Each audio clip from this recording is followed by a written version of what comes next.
प्रिय छात्र छात्राओं, कैसे हैं। मैं डॉक्टर धर्मेंद्र कुमार राम, सहायक प्राचार्य इतिहास, लक्ष्मी नारायण, रामेश्वर संस्कृत महाविद्यालय, जयदेव पट्टी, दरभंगा। मैं ऑनलाइन टीचिंग के माध्यम से शास्त्री द्वितीय खंड के छात्र छात्राओं के लिए आधुनिक भारतीय इतिहास के अंतर्गत 1857 के विद्रोह के प्रभाव अथवा परिणाम के संदर्भ में आगे हम लोग चर्चा करेंगे। बच्चों, पिछले क्लास में हम लोग 1857 के विद्रोह के प्रमुख प्रभावों में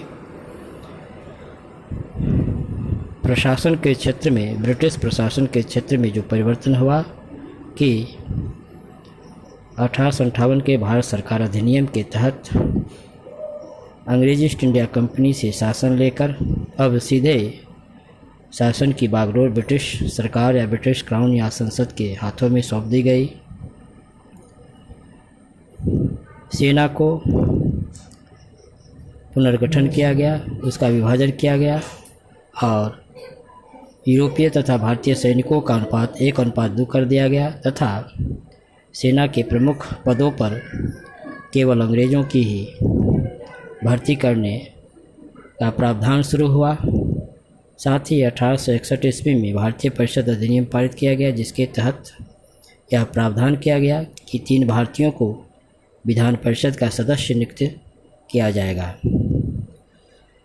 जैसा कि हम लोग जानते हैं, 19वीं शताब्दी के उत्तरार्ध में अंग्रेजी शासकों में जो जातीय उच्चता, जातीय श्रेष्ठता की जो भावना प्रबल थी, वह और अधिक स्पष्ट रूप से दिखाई देने लगी।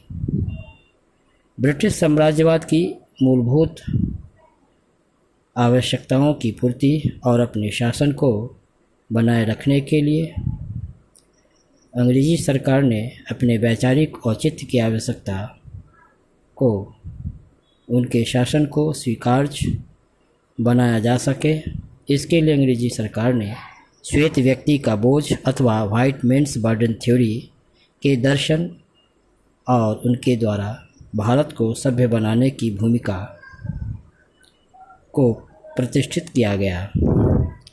श्वेत व्यक्ति का बोझ या वाइट मैन्स बर्डन थ्योरी के तहत अंग्रेज़ों ने यह दलील दिया करता था कि भारतीय असभ्य है, उसे सभ्य बनाने के लिए ही भारत में ब्रिटिश साम्राज्य को शासन करने के लिए ईश्वरीय वरदान प्राप्त हुआ है। 1857 के विद्रोह ने एक युग का अंत कर दिया तथा दूसरे नवीन युग के बीज बो दिए। प्रादेशिक विस्तार के स्थान पर आर्थिक शोषण के एक नए युग का प्रारंभ हुआ। इस प्रकार संक्षेप में कहा जा सकता है कि ब्रिटिश दासता से अपनी मुक्ति का तात्कालिक जो लक्ष्य होना चाहिए वह पूरा नहीं हुआ, लेकिन विदेशी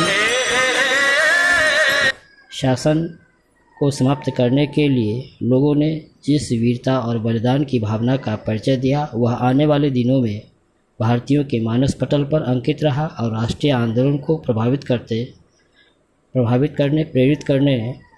करता रहा और यही 1857 के विद्रोह की सफलता थी। तो बच्चों, आज हम लोग 1857 के विद्रोह के प्रभाव या परिणाम को जाने। धन्यवाद।